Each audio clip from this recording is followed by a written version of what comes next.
Hello दोस्तों, कैसे हैं आप सब। एक बार फिर से आप सबका स्वागत करता हूं हमारे चैनल टूरोपीडिया हिंदी पर। दुनिया में एक ऐसा देश है जहां सबसे पहले न्यू ईयर का जश्न मनाया गया। एक ऐसा देश जहां शादी से पहले लड़के की वर्जिनिटी टेस्ट की जाती है। ये देश आने वाले कुछ सालों में पूरी तरह से पानी में डूब जाएगा। यहाँ की सरकार अपने देश के लोगों को बचाने का प्रयास कर रही है और दूसरे देशों में जगह खरीदी जा रही है। अब तक इस देश के 2 आइलैंड पूरी तरह से पानी में समा भी चुके हैं। इस देश की अपनी कोई आर्मी भी नहीं है, लेकिन फिर भी यहाँ पर न्यूक्लियर बम का परीक्षण किया जा चुका है। दोस्तों, आज हम बात कर रहे हैं प्रशांत महासागर के बीच में स्थित एक छोटे से देश किरिबाती की। तो देर किस बात की, अपना सीट बेल्ट बांध लीजिए अच्छे से और निकलते हैं किरिबाती की एक शानदार सफर पर। इस देश का ऑफिशियल नाम है रिपब्लिक ऑफ किरिबस। ये चारों ओर प्रशांत महासागर से घिरा हुआ देश है। वर्तमान समय में किरिबाती की कुल आबादी 1.30 लाख के बराबर है। इस देश की राजधानी है तरावा और ये हवाई और ऑस्ट्रेलिया के बीच में स्थित है। यहाँ पर सबसे ज्यादा बोली जाने वाली और ऑफिशियल लैंग्वेज इंग्लिश और गिलबर्टीस है। यहाँ पर 147 लोग प्रति वर्ग किलोमीटर एरिया में रहते हैं। कम आबादी होने के कारण बहुत ज्यादा भीड़ भाड़ आपको कहीं भी देखने को नहीं मिलेगी। हालांकि गिलबर्ट आइलैंड पर अन्य आइलैंड के मुकाबले थोड़ी चहल पहल देखने को मिलेगी, क्योंकि देश की 90% आबादी सिर्फ इसी आइलैंड पर रहती है। वही बात हो धर्म की, तो इस देश की लगभग पूरी आबादी ईसाई धर्म को ही मानने वाली है। दोस्तों, इस देश को लिखा तो किरिबाती जाता है, लेकिन यहाँ के लोग देश को किरिबस बोलते हैं, क्योंकि किरिबाती की लोकल लैंग्वेज में टीआई को एस के तौर पर प्रोनाउंस किया जाता है। इसीलिए हम भी अब से किरिबाती को किरिबस के नाम से ही संबोधित करेंगे। आपको बता दें कि किरिबस एक ऐसा देश है जो पृथ्वी के चारों गोलार्धों के बीचों बीच स्थित है, और ये वही देश है जिसके बीच में से इंटरनेशनल डेट लाइन और इक्वेटर होकर गुजरता है। इसी वजह से देश के एक हिस्से में अलग तारीख होती है तो वही दूसरे हिस्से में अलग तारीख होती है। इसीलिए यहाँ पर नए साल का जश्न भी सबसे पहले मनाया जाता है। ये देश जीएमटी से 14 घंटे आगे है।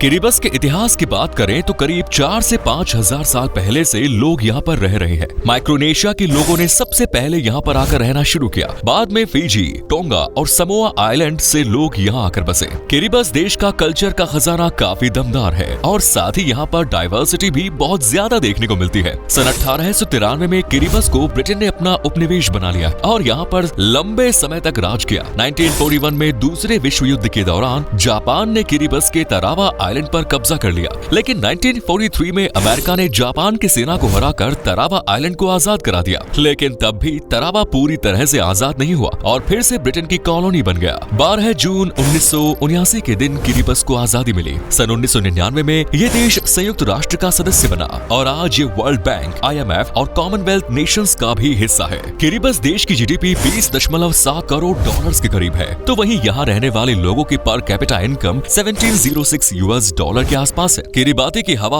और मिट्टी खेती के अनुकूल नहीं है, इसीलिए यहाँ बहुत कम खेती बाड़ी देखने को मिलती है। ज्यादातर लोग यहाँ खाने के लिए सी फूड पर ही निर्भर रहते हैं। नारियल यहाँ बड़े पैमाने पर मिलता है, इसीलिए नारियल का तेल और ब्रेड फ्रूट और पपीता जैसी अन्य चीजों को यहाँ से दूसरे देशों में एक्सपोर्ट भी किया जाता है। किरिबस देश के अंतर्गत कुल 33 आइलैंड्स आते हैं जो अल्टोस और कोरल रीफ के बने हुए हैं। हालांकि इनमें से सिर्फ 21 आइलैंड्स ही ऐसे हैं जहां पर लोग रहते हैं। किरितिमाती इस देश का सबसे बड़ा आइलैंड है जो किरिबस का 45% हिस्सा कवर किए हुए है। किरिमाती को यहाँ के लोग क्रिसमस आइलैंड के नाम से संबोधित करते हैं। किरिबस का लाइफ एक्सपेक्टेंसी रेट 67 ईयर्स है। ये आंकड़ा कम इसलिए है क्योंकि किरिबस में बीमारियां काफी ज्यादा है। साथ ही इन्फेंट मोर्टलिटी रेट भी यहाँ काफी ज्यादा है। कई बच्चे जन्म से पहले या फिर जन्म के तुरंत बाद दम तोड़ देते हैं। मेडिकल की बहुत अच्छी सुविधाएं इस देश में मौजूद नहीं है। हालांकि एजुकेशन के मामले में ये देश अच्छा काम कर रहा है। देश का लिटरेसी रेट 93% तक पहुंच गया है। सरकार अपने देश के युवाओं को विदेश में जाकर पढ़ाई करने और नौकरी करने की सलाह दे रही है और इसके लिए सरकार द्वारा आर्थिक सहायता भी प्रदान की जा रही है। सरकार का कहना है कि युवा अच्छे से पढ़ाई करे, बढ़िया नौकरी करे और कुछ समय बाद वापस आकर अपने परिवार को भी यहाँ से ले जाए। ऐसा इसलिए क्योंकि आने वाले कुछ सालों में किरिबस आइलैंड का अस्तित्व पूरी तरह से समाप्त हो जाएगा। जी हाँ, अगले 50 सालों में दुनिया के नक्शे से इस देश का नामो निशान पूरी तरह से सिमट जाएगा, क्योंकि बढ़ते वक्त के साथ ये आइलैंड देश डूबता जा रहा है। दरअसल ग्लोबल वार्मिंग और क्लाइमेट चेंज के कारण साउथ पोल और नॉर्थ पोल के ग्लेशियर्स तेजी से पिघल रहे हैं, जिस कारण समुद्र का पानी बढ़ता ही जा रहा है और लगातार बढ़ते जल स्तर के कारण समुद्र के पास मौजूद शहरों और आइलैंड नेशंस के डूबने का खतरा भी बढ़ रहा है। सन 1999 में किरिबस के 2 आइलैंड तेबुआ तरावा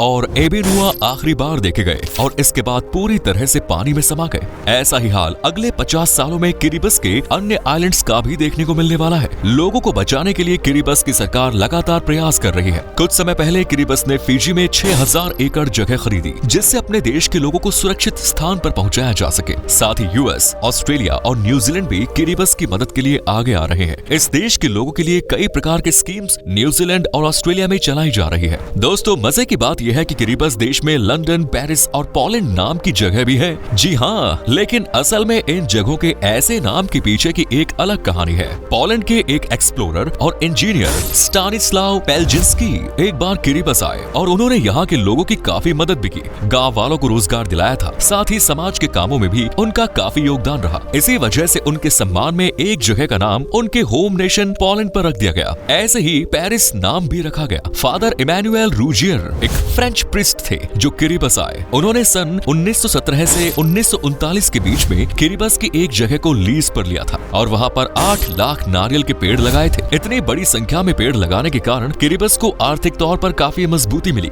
और इसके बाद उस जगह का नाम पेरिस रख दिया गया। और कहा जाता है कि ब्रिटिशर्स ने यहाँ पर लंबे समय तक राज किया था, इसीलिए एक जगह का नाम लंदन रख दिया गया। 1957 में ब्रिटेन के द्वारा किरिबस के एक आइलैंड पर हाइड्रोजन बॉम्ब की टेस्टिंग की गई। उस समय तक ये देश ब्रिटेन का ही गुलाम था। हाइड्रोजन टेस्टिंग के कारण यहाँ की मरीन लाइफ को काफी नुकसान भी हुआ। किरिबस की गिनती दुनिया के उन चुनिंदा देशों में की जाती है जिस देश की अपनी कोई आर्मी नहीं है। आपको बता दें कि किरिबस में सिर्फ इंसानों पर ही नहीं, जानवरों पर भी खतरा मंडरा रहा है। लोग अपनी जान बचाने की कोशिश कर रहे हैं, लेकिन बेजुबान और असहाय जानवरों के ऊपर किसी का ध्यान ही नहीं जा रहा। हालांकि उम्मीद है कि कुछ एनजीओज यहाँ के जानवरों को सुरक्षित स्थानों पर ले जाने के लिए जरूर आगे आएंगे। किरिबस में प्रदूषण की मात्रा भी लगातार बढ़ रही है। यहाँ पर लोगों को स्वास्थ्य संबंधी समस्याएं होने भी शुरू हो गई। लोगों की जिंदगी बहुत ज्यादा अच्छी नहीं है और लोग हर समय डर के साए में अपनी जिंदगी व्यतीत कर रहे हैं। और तो और पीने के साफ पानी की भी यहाँ पर किल्लत देखने को मिल रही है। हालांकि इतनी समस्याओं के बावजूद भी फेस्टिवल्स के दौरान यहाँ के लोग खुलकर मौज मस्ती करते हैं। New year, Christmas, independence day, youth day जैसे त्योहार यहाँ धूमधाम से मनाए जाते हैं। हर साल कैपिटल सिटी तरावा में बेटियों गेम फिशिंग कंपटीशन का आयोजन होता है। साथ ही कई जगह Kiribati music and dance festivals का आयोजन भी किया जाता है। तो चलिए अब नजर डालते हैं खाने पीने की तरफ। टोडी इस देश की नेशनल ड्रिंक है। किरिबस के प्रसिद्ध फूड व्यंजनों की सूची में ते बुआ तोरो नी, बॉकिन, बटाटा मैश, रोस्टेड लॉबस्टर, ते इनाई, पंपकिन कोकोनट सूप, पलूसामी आदि शामिल है। घूमने के लिहाज से किरिबस एक बेहद ही सुंदर देश माना जाता है। हालांकि साल भर में सिर्फ 12 से 15 हजार सैलानी ही यहाँ घूमने के लिए आते हैं, लेकिन एक बार आप इस देश की टूरिस्ट डेस्टिनेशंस के बारे में जान लेंगे तो यकीनन आपका अगला ट्रिप किरिबस का ही होगा। इस देश में दुनिया का सबसे marine protected area the Phoenix island protected area इस देश की इकलौती यूनेस्को वर्ल्ड हेरिटेज साइट की सूची में शामिल है। इस एरिया में आपको शानदार मरीन लाइफ देखने को मिलेगी। वीडियो में हमने आपको बताया था कि किरिबस के कई आइलैंड्स और उसके आसपास के एरिया में सेकेंड वर्ल्ड वॉर लड़ा गया। इस दौरान जापान के कई समुद्री जहाज पानी में डूब गए। बेटियो, बॉन्ड्रिकी और बुटारी टारी और जैसी जगहों पर आप इन शिप